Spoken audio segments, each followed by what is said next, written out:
There are a few misconceptions I'd like now to address and clear up once and for all. The first and most irritating and I think extraordinarily wrong misconception is that we've received the 17.4 million grant which was promised and that somehow we haven't used it properly. This is utterly false. It is an absolute matter of fact. We haven't received 1 penny of that 17.4 million. In fact, we're owed millions because we have created the boarding school. We've done the capital works to make that work close on £1 million. And we provided free boarding into its 3rd year. All of this we've done without 1 penny of any grant which was promised. So that needs to stop. And I do hope the BBC will stop repeating what is clearly misinformation, which I can only assume has come from the EFA.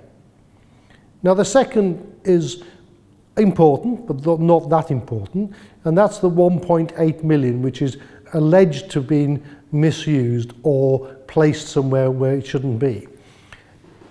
The history of this is, again, simple.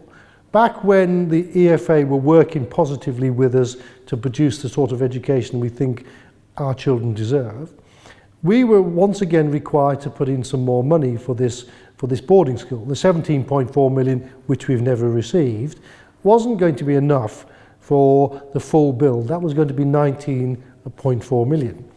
The EFA then required us to make more money, make more surpluses, make more income, and set aside the £2 million, which we agreed to do.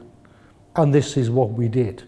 One of the allegations made against us by those who opposed us down in West Sussex was that there wasn't sufficient money. This was a white elephant.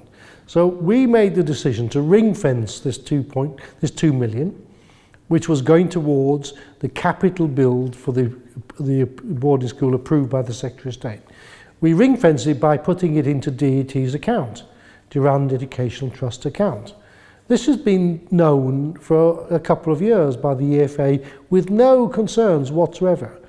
This money is there for the children and for the education of the children and for the capital works. Now, for some reason, Peter Lowen is trying to claim that this 1.8 million, as it now is, has been misappropriated. It hasn't. It's been ring-fenced as agreed for the capital works for the boarding school. We are currently waiting an outcome for a temporary application so that we can build temporary accommodation to finish the education for this cohort of children going to GCSEs. When and if that's granted in November, we will use that 1.8 million for that capital build as agreed with the Secretary of State. If it's not used, then of course DAT, Durand Academy Trust, will get it back. This has been very clearly stated by all concerned, and therefore the idea that somehow this money has been taken away inappropriately and wrongly put somewhere is just not true.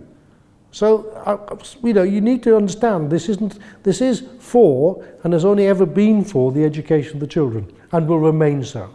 So it'll either build the capital works or be returned to the Academy Trust to be used for the education of your children. The third one is the National Audit Office that kicked all of this off.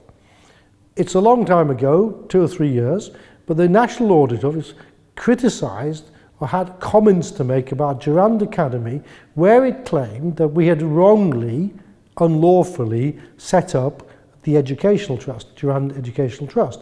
This is simply not true. We've later found out they got this information, this false information, from the EFA, the Educational Funding Agency.